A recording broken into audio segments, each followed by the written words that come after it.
अपनी mobile screen पर आप जो वीडियो देख रहे हैं ये ज्ञानवापी परिसर में व्यास जी तहखाना का है। जी हाँ, पूरे 30 साल बाद ज्ञानवापी परिसर में देर रात पुजारी जी ने अर्चना पूजा की। इस पूजा अर्चना के बाद हिंदूवादी संगठन और हिंदू लोगों में जहां खुशी की लहर है, वहीं एक पक्ष ऐसा भी है जो तिलमिला उठा है। वहीं पाकिस्तान तो बौखला ही गया है। ज्ञानवापी परिसर में हुई पूजा को लेकर पाकिस्तान ने क्या कुछ कहा और उसकी सरकारी मीडिया में इन दिनों क्या कुछ छप रहा है, चलिए आपको बताते हैं। वीडियो में आगे बढ़ें उससे पहले अगर आप एक सच्चे हिंदू हैं तो सब्सक्राइब करें फैक्ट मंत्रा चैनल को और बेल नोटिफिकेशन को ऑल पर लगाएं ताकि कोई भी वीडियो मिस ना हो। राम मंदिर के भव्य उद्घाटन के बाद अगर कोई न्यूज अखबारों और टीवी चैनल की सुर्खियों को बटोर रही है तो वह है ज्ञानवापी परिसर, जिसकी देर रात सोशल मीडिया पर वीडियो तेजी से वायरल हुई क्योंकि ज्ञानवापी परिसर में व्यास जी के तहखाने में वाराणसी जिला अदालत ने पूरे 30 साल बाद पूजा करने की इजाजत दी है। इतना ही नहीं, जिला अदालत द्वारा 7 दिनों के अंदर अंदर इस फैसले पर अमल करने का निर्देश भी दिया गया है। बस फिर क्या था, जिला अदालत के फैसले पर अमल करते हुए बीती रात ज्ञानवापी परिसर के तहखाने में पूजा अर्चना की गई, भगवान को भोग लगाया गया। घंटियों की आवाज सुन मुस्लिम पक्ष के नेता सहित मुसलमान सुन्न रह गए। प्रशासन सहित सरकार को इस दौरान दंगाइयों के दंगा करने की भी आशंका थी, इसलिए ज्ञानवापी परिसर के अंदर जब पूजा अर्चना चल रही थी तो घंटियों की आवाज बाहर भी आ रही थी। भारी संख्या में पुलिस दल को बाहर तैनात किया गया।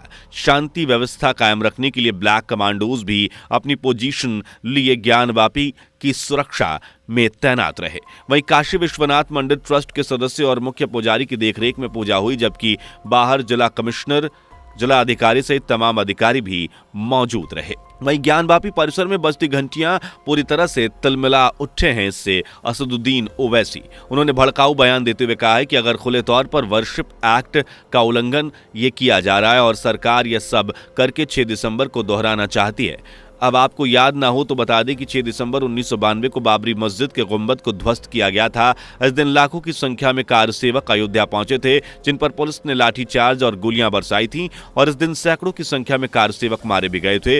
इसके बाद देश में अयोध्या राम मंदिर को लेकर सांप्रदायिक दंगे शुरू हुए थे, जिसमें हजारों की संख्या में बेगुनाह लोगों ने अपनी जान गंवा दी थी।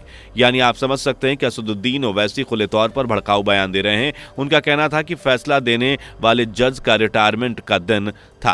17 जनवरी को उन्होंने डिस्ट्रिक्ट मजिस्ट्रेट को रिसीव अपॉइंटमेंट किया था। अब आपने तहखाने में पूजा का अधिकार देकर पूरे केस को डिसाइड कर दिया। 1993 से कुछ नहीं हो रहा था, लेकिन आपने जब पूजा का अधिकार दे दिया है, यह खुले तौर पर वर्शिप एक्ट का उल्लंघन है, यह गलत फैसला है। 6 दिसंबर फिर दोहराया जा सकता है। वैसे सिर्फ असदुद्दीन ओवैसी साहब ही नहीं बल्कि पाकिस्तान और देश में बसे कुछ मुस्लिम भी इस फैसले से बौखला उठे हैं।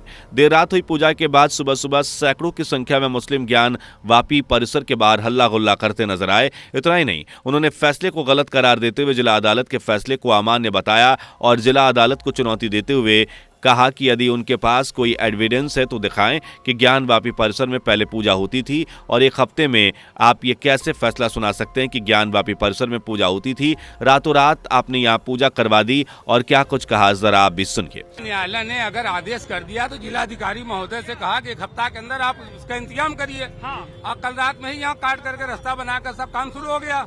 सुना आपने, सिर्फ यही नहीं, मुस्लिम पक्ष तो जिला जज के फैसले को इलाहाबाद हाईकोर्ट में चुनौती भी दे चुका है। जी हाँ, जैसे ही वाराणसी अदालत द्वारा ज्ञानवापी परिसर में पूजा करने का फैसला सुनाया गया, वैसे ही मुस्लिम पक्ष के द्वारा इलाहाबाद हाईकोर्ट में वाराणसी जिला जज के इस फैसले को चुनौती दे दी गई और याचिका भी दाखिल कर दी गई। याचिका में लिखा है कि जिला जज के आदेश पर रोक लगाई जाए क्योंकि यह फैसला गलत है।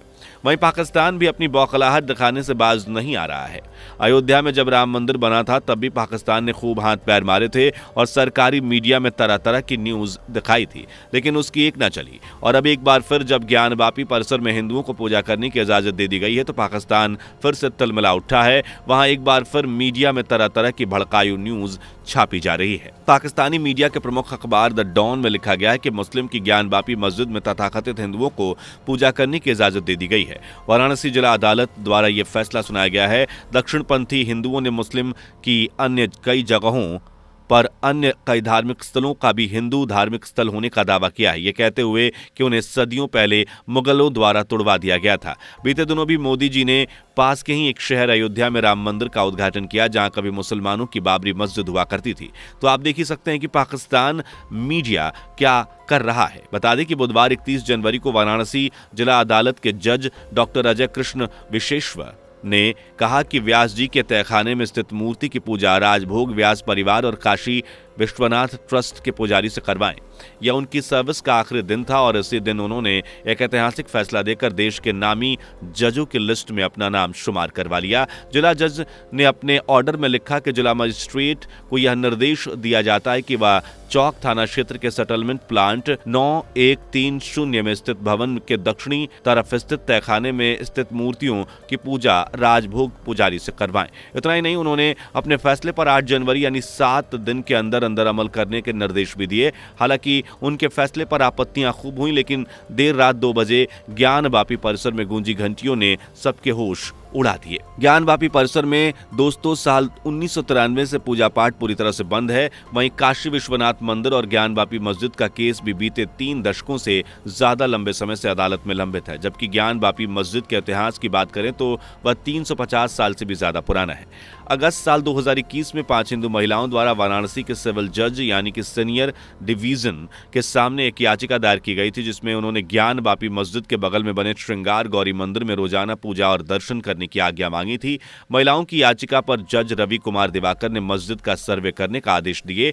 3 दिन तक चली सर्वे के बाद मस्जिद के अंदर शिवलिंग मिलने का दावा किया गया, जिसे मुस्लिम पक्ष ने सिर्फ एक पवारा कहकर टाल दिया। इसके बाद हिंदू और मुस्लिम पक्ष की ओर से याचिकाओं का दौर शुरू हो गया। वहीं कोर्ट के आदेश पर एएसआई द्वारा मई 2023 को ज्ञान वापी परिसर में एक सर्वे की गई। 18 दिसंबर को एएसआई ने एक रिपोर्ट दर्ज कराई थी। जिला जज अदालत में यह रिपोर्ट सौंपी गई थी, जिसे हिंदू पक्ष की मांग पर हिंदू और मुस्लिम दोनों पक्षों को सौंप दिया गया।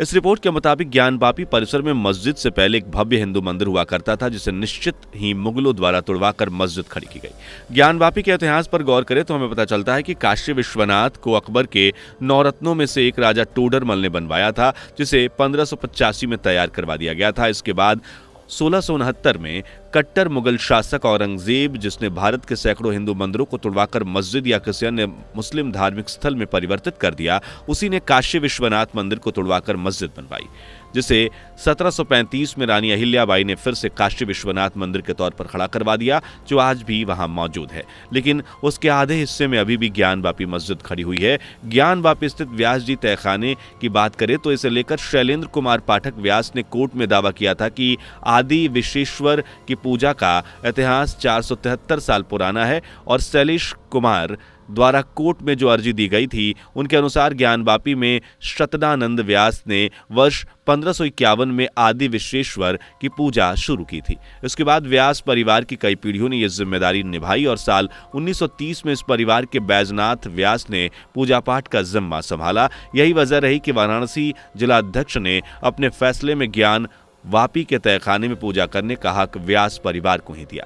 अब आगे क्या होगा यह तो वक्त ही बताएगा, लेकिन फिलहाल ज्ञान वापी परिसर में घंटियों की गूंज सुनाई दे चुकी है। इस पर आपकी क्या राय है, कमेंट करके बताइए। उम्मीद है आपको यह वीडियो पसंद आई होगी, इसलिए वीडियो को लाइक करके शेयर करके चैनल को सब्सक्राइब कर लें। दोस्तों, आपको स्क्रीन पर 2 और वीडियोस दिखाई दे रही हैं, जिसे देखने के लिए स्क्रीन पर क्लिक करें।